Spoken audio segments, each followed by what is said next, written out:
Arema FC harus puas bermain imbang 3-3 saat menghadapi Persib Bandung dalam lanjutan Liga 1 Indonesia. Ya, ini ibaratnya laga kandang bagi Arema FC. Terlebih dahulu Arema cetak gol di menit 6 lewat Gustavo Almeida, lalu bisa disamakan Ciro Alves di menit 10 asis dari Beckham Putra. Arema bisa cetak gol kedua lewat Gustavo Almeida lagi di menit 17 dari titik putih penalti, dan bisa disamakan Persib lewat David De Silva. Menit 37 asis dari Beckham Putra. Persib bisa cetak gol ketiga di babak kedua. Menit 54 dari Ciro Alves, asis dari Klok, dan Arema bisa samakan kedudukan lewat Gustavo Almeida di menit 89 dari titik putih penalti. Artinya di laga ini Gustavo Almeida menciptakan hat-trick. Nah, terlepas apa yang ditampilkan oleh Arema FC dan Persib Bandung di laga ini, kepemimpinan wasit menjadi sorotan. Nah, itu akan menjadi salah satu topik bahasan kita, karena itu banyak banget yang bertanya lewat aku, teman-teman, dari Instagram aku @tommy_deski. Nah, sebelum lebih jauh, aku nggak pernah bosan-bosannya untuk ingatkan teman-teman, ketika teman-teman tonton video ini, sekalian tekan tombol like-nya. Poin pertama yang ingin aku sampaikan, aku garis bawahi dulu, aku tidak ada sama sekali memihak klub A, klub B, klub C, dan lain sebagainya. Apalagi ini kita bakalan membahas tentang keputusan wasit. Kalau misalnya teman-teman yang sudah lama mengikuti kanal YouTube Tommy Deski ini, kejadian-kejadian kontroversi terkait keputusan wasit bukan hanya kontroversi ya, kebaikan-kebaikan wasit itu menjadi rutinitas pembahasan kita lewat kanal YouTube Tommy Deski ini. Mungkin nanti ada yang baru pertama menonton kanal YouTube Tommy Deski ini, jangan kaget. Jangan langsung judge, abang ini pendukung Arema ini, abang ini pendukung Persib ini. Jangan. Karena kita udah pernah undang ketua komite wasit PSSI. Kita udah pernah yang konon kabarnya menjadi wasit terbaik di Indonesia, Mas Torik Alkatiri, udah kita undang. Tujuannya biar memberikan insight kepada teman-teman. Apa itu law of the game? Law of the game itu kan menjadi rujukan seorang wasit dalam mengambil keputusan. Oke, kita masuk dulu ke poin pertama. Ini banyak yang bertanya kepada aku ya. Aku berusaha netral, ini semampu aku. Momen penalti yang didapat oleh Arema saat terjadinya duel antara Gustavo Almeida dan Alberto Rodriguez. Nah, kalau misalnya aku lihat dari situasi ini, teman-teman, ya kontak ataupun sentuhan perduelan terjadi di area luar kotak penalti. Ini cepat banget kejadiannya. Dan Gustavo Almeida pun terjatuh di dalam kotak penalti. Karena situasi ini cepat banget, tentu membuat wasit pun pasti sangat sulit dalam mengambil keputusan. Nah, ini pentingnya video asisten referee. Perlu kita ingat bahwa dalam mengambil keputusan itu, titik awalnya di mana kontak terjadi. Kontak yang paling besar terjadi, teman-teman. Nah, itulah dia. Ini kecerdikan dari seorang striker. Ini pandangan aku ya, teman-teman ya. Ya, di samping itu memang ini menjadi konsekuensi.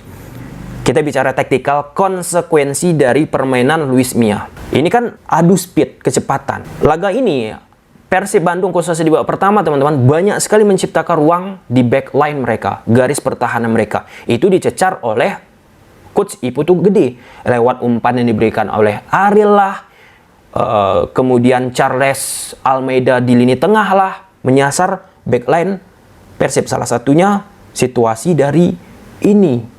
Ini menjadi hal ya, tahun lalu pun kendala Persib Bandung, kecepatan yang dieksploitasi oleh lawan. Oke, itu untuk momen pertama. Bisa teman-teman simpulkan, gak usah aku ulang-ulangi ya, teman-teman ya. Kemudian momen yang selanjutnya, ini di akhir-akhir pertandingan babak kedua, saat Ciro Alves melakukan tendangan yang sangat deras.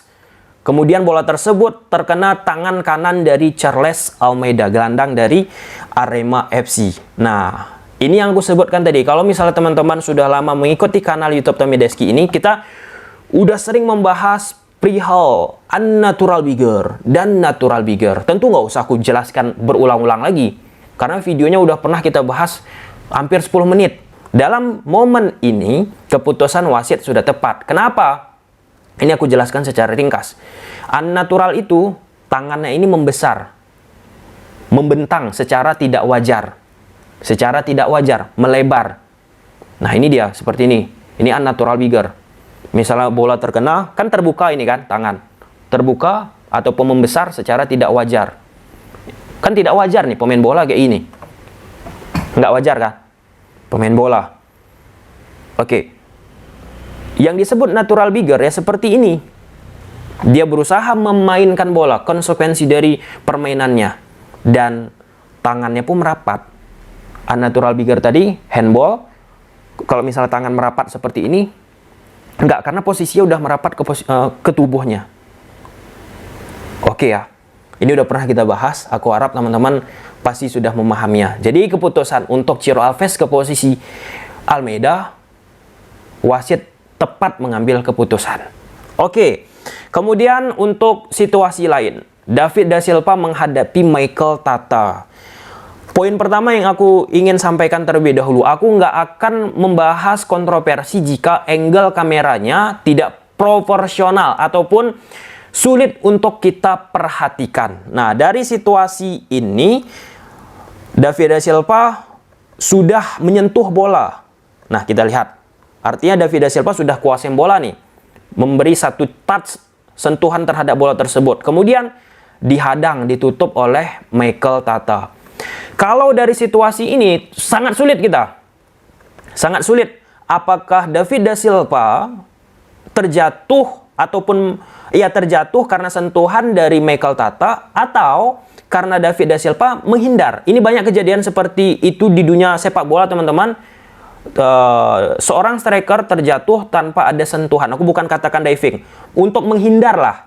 Untuk menghindar akhirnya seorang striker tersebut yang harusnya terkena jadi tidak terkena. Kita lihat dari gambar yang lain.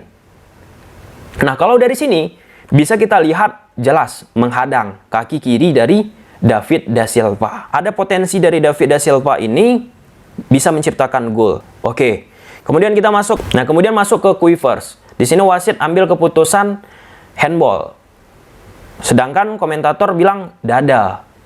Nah, meskipun kalau misal teman-teman dengar sampai habis, komentator bilang, kalau dari sudut angle berbeda, mungkin bisa dilihat. Itulah dia jawabannya. Aku nggak bisa jawab ini, karena bisa saja dari angle yang berbeda, situasinya bisa berbeda. Memang posisinya tergantung angle ya? Angle-nya memang.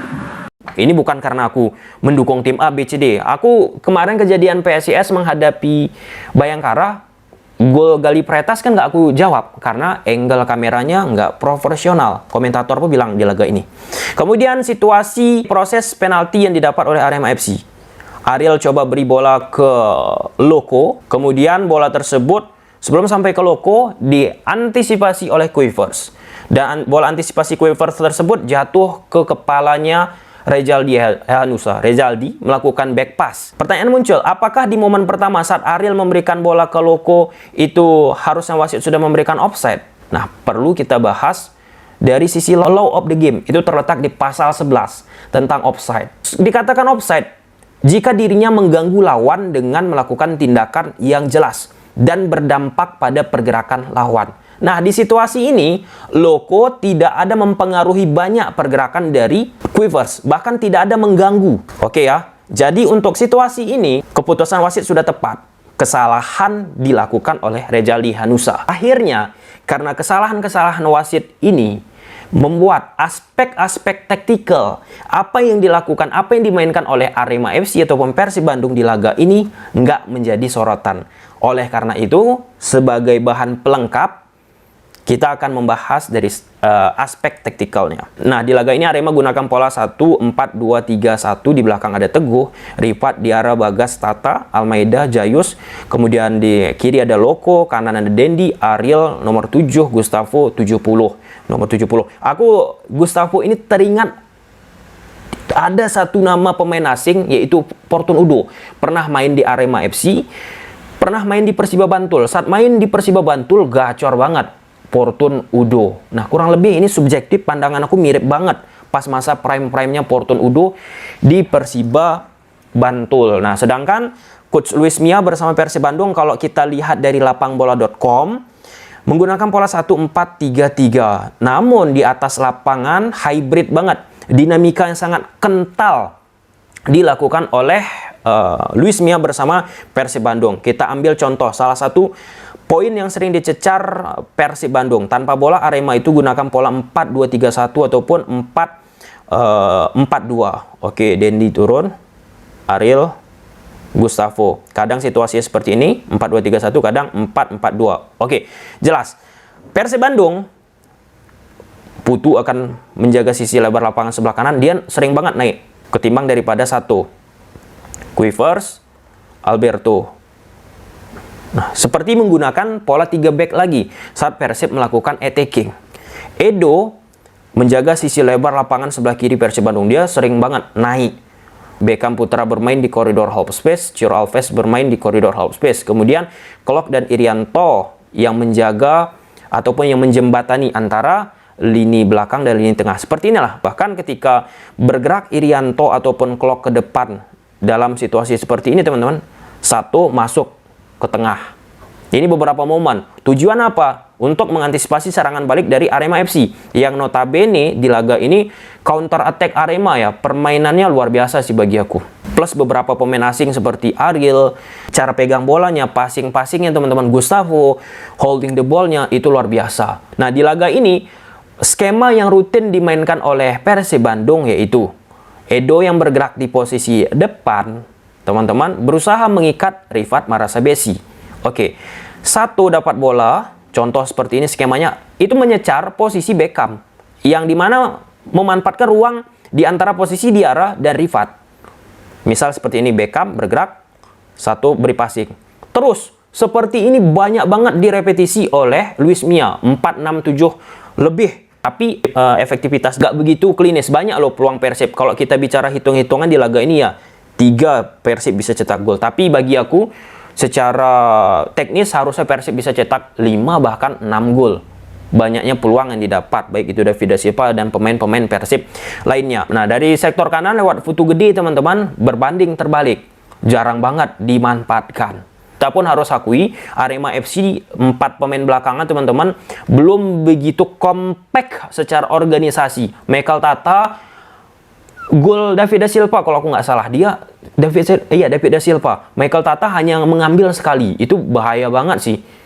Karena notabene David da Silva ini cappingnya tuh ya, capping bolanya itu bahaya kalau misalnya kita hanya mengambil sekali. Plus kesalahan-kesalahan, misalnya momen gol pertama dari Ciro Alves ya, terlalu cepat Bagas memberikan passing di saat pemain-pemain Arema nggak siap, ataupun pemain-pemain Arema yang menerima bola nggak siap. Kemudian saat itu situasi counter dilakukan oleh Persib dan tercipta gol. Sebaliknya juga Persib pun melakukan kesalahan. Jadi kedua tim ini banyak banget melakukan kesalahan, di samping apa yang ditampilkan oleh kedua tim sangat-sangat bagus, didukung oleh rumput permainan yang sangat luar biasa. Nah, ini dilema ya bagi Luis Milla tentunya, teman-teman. Datangkan Alberto pun belum kelihatan tune in. Ya, ini tentang adaptasi sih. Perlu kita lihat beberapa laga lagi, teman-teman. Ada beberapa momen juga Alberto bisa memblok attacking yang coba dilakukan oleh pemain-pemain Arema. Oke, mungkin sampai sini aja dulu teman-teman videonya. Semoga teman-teman suka. Bye.